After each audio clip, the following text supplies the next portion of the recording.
Hello everybody, आज का हमारा टॉपिक है law of conservation of angular momentum. तो आज हम law of conservation of angular momentum को डेरिवेशन भी करेंगे, साथ ही इसके एग्जांपल्स भी देखेंगे। तो जिस तरीके से अगर कोई बॉडी स्ट्रेट लाइन में मोशन कर रही है तो वहाँ पर उसका लीनियर मोमेंटम होता है, और अगर उसके ऊपर कोई एक्सटर्नल फोर्स नहीं लग रहा है तो उसका लीनियर मोमेंटम, उस बॉडी का लीनियर मोमेंटम कंजर्व्ड रहता है। उसी तरह से सर्कुलर मोशन में या रोटेशनल मोशन में किसी भी बॉडी का एंगुलर मोमेंटम कंजर्व्ड रहता है। कंजर्व्ड का मतलब सेम रहता है, लेकिन शर्त यह है कि उसके ऊपर कोई एक्सटर्नल टॉर्क नहीं लगना चाहिए।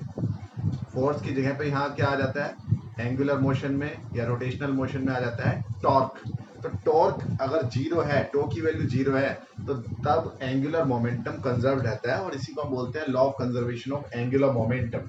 तो अपनी लास्ट वीडियो में आप क्लास 11th की प्लेलिस्ट में जाकर उस वीडियो को देख सकते हैं। तो लास्ट वीडियो में हमने प्रूव किया था कि relation between torque and angular momentum. तो हमारे पास में आया था D L over D T is equal to होता है टॉर्क के। एल क्या है, एंगुलर मोमेंटम है।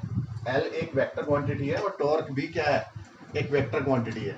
तो D L over D T यानी कि rate of change of angular momentum जो होता है वो टॉर्क के इक्वल होता है। जिस तरीके से लीनियर मोशन में न्यूटन सेकंड लॉ लगता है, वहां पर क्या लगता है कि rate of change of linear momentum external force के इक्वल होता है, उसी तरह से rate of change of angular momentum torque के इक्वल होता है। अगर टॉर्क की वैल्यू जीरो है, that means if tau is equal to zero, यानी कि बॉडी के ऊपर हमने कोई टॉर्क नहीं लगाया। आपके पास में कोई बॉडी है और वो जो है रोटेशनल मोशन कर रही है अबाउट दिस एक्सिस। ये एक एक्सिस है जो इसमें आर पार जा रही है, जैसे कि एक लट्टू में आपने कोई कील लगा दिया है, उसके अबाउट वो लट्टू घूम रहा है, तो ये एक एक्सिस के अबाउट रोटेट कर रही है। और यहाँ पर आपने कोई टॉर्क नहीं लगाया, यानी कि कोई फोर्स अप्लाई नहीं किया है। टॉर्क क्या होता है, फोर्स मल्टीप्लाई परपेंडिकुलर डिस्टेंस। तो अगर टॉर्क की वैल्यू जीरो है तो तब D L over D T क्या हो जाएगा, आपका जीरो हो जाएगा, यानी कि rate of change of angular momentum zero हो जाएगा। अब किसी भी चीज का डिफरेंशिएशन जीरो कब होता है, अगर वो क्वांटिटी क्या हो, कांस्टेंट हो। तो इससे पता चलता है कि एल क्या है, vector L is equal to क्या हो जाएगा, कांस्टेंट, यानी कि L1 is equal to L2। अगर किसी बॉडी के घूमने की जो स्पीड है, एंगुलर वेलोसिटी ओमेगा, वो चेंज हो भी रही है, तो उसका इसका मतलब वहां पर एंगुलर मोमेंटम कांस्टेंट रहेगा। इनिशियल एंगुलर मोमेंटम और फाइनल एंगुलर मोमेंटम सेम रहेगा। तो L की वैल्यू जो होती है वो आई ओमेगा होती है। तो यानी कि L1 हो जाएगा I1 ओमेगा 1, L2 हो जाएगा I2 omega 2। Where I1 and I2 ये क्या चीज है, I1 एंड I2 ये है मोमेंट ऑफ इनर्शिया।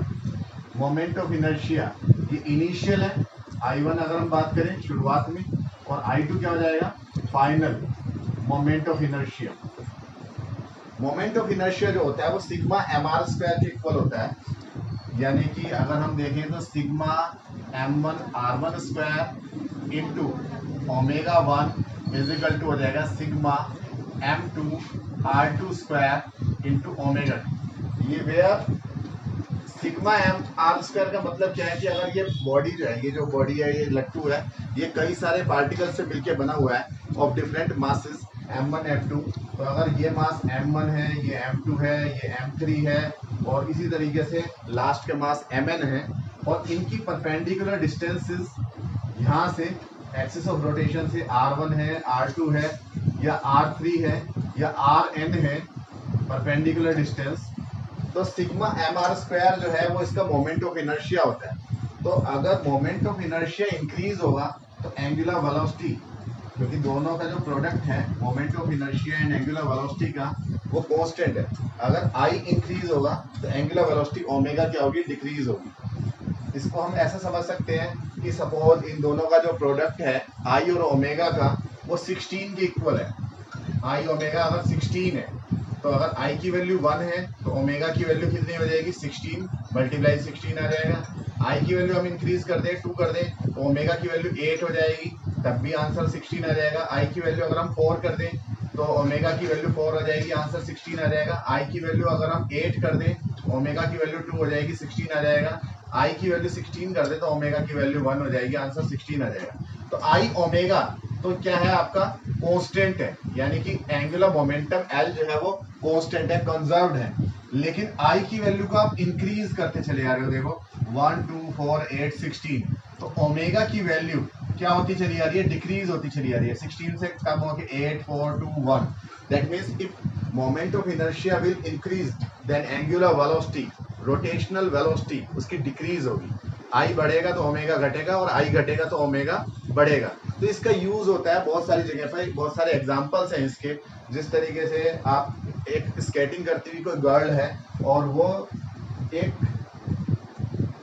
स्केटिंग करती हुई अगर गर्ल ने अपने हैंड्स फैला ले अचानक से, ये रोटेशनल स्केटिंग कर रही है, एक ही एक्सिस पे अपने घूम रही है, एक ही पॉइंट पे घूम रही है, रोटेट कर रही है, और अगर इसे जो है अपने हाथों को फैला लेगी, इस तरीके से एक्सटेंड कर लेगी, तो इसके हाथों का जो मास है वो ज़्यादा डिस्टेंस तक डिस्ट्रीब्यूट हो जाएगा, यानी कि आर की वैल्यू इंक्रीज हो जाएगी। आर इंक्रीज हो जाएगी तो sigma M R square increase हो जाएगा, यानी कि बाद वाला जो मोमेंट ऑफ इनर्शिया है वो इंक्रीज हो जाएगा और उसकी रोटेशनल वेलोसिटी ओमेगा डिक्रीज हो जाएगी। तो अगर कोई गर्ल जो है वो अपनी हैंड्स को फैला लेती है और लेग्स को फैला लेती है, तो उसकी एक्सिस ऑफ रोटेशन से उसकी डिस्टेंस, मास डिस्ट्रीब्यूशन की डिस्टेंस इंक्रीज हो जाती है, यानी कि मोमेंट ऑफ इनर्शिया इंक्रीज हो जाता है और एंगुलर वेलोसिटी ओमेगा डिक्रीज हो जाती है। इसका और है, अगर कोई बंदा समरसॉल्ट कर रहा है, यानी कि कलाबाजी खा रहा है, जैसे कि ओलंपिक्स के गेम होते हैं तो उसमें स्विमिंग करने से पहले, मतलब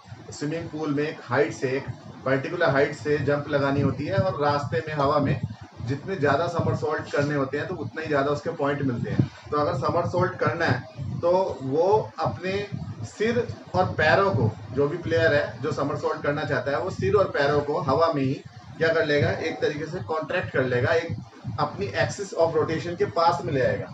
अगर वो पूरी बॉडी को इस तरीके से एक्सटेंड करके करेगा तो तब आर की वैल्यू ज़्यादा होगी। आर ज़्यादा होने का मतलब मोमेंट ऑफ इनर्शिया ज़्यादा होगा, तो ओमेगा कम होगा, ज़्यादा समरसॉल्ट नहीं हो पाएंगे। लेकिन अगर वो इस तरीके से अपनी बॉडी को कॉन्ट्रैक्ट कर लेता है कि हेड भी और उसकी जो लेग्स भी वो बिल्कुल एक्सिस ऑफ रोटेशन के पास में जाते हैं, ये एक्सिस ऑफ रोटेशन है, तो आर की वैल्यू क्या हो जाती है, डिक्रीज। आर डिक्रीज हो जाती है, आर डिक्रीज हो जाती है तो moment of inertia I decrease हो जाता है, और आई डिक्रीज हो जाता है तो उसकी एंगुलर वेलोसिटी ओमेगा इंक्रीज हो जाती है, तो वो ज़्यादा समरसॉल्ट हवा में कर सकता है। तो उम्मीद है कि आपको ये समझ में आया होगा। मिलते हैं अपनी नेक्स्ट वीडियो में, तब तक के लिए थैंक यू।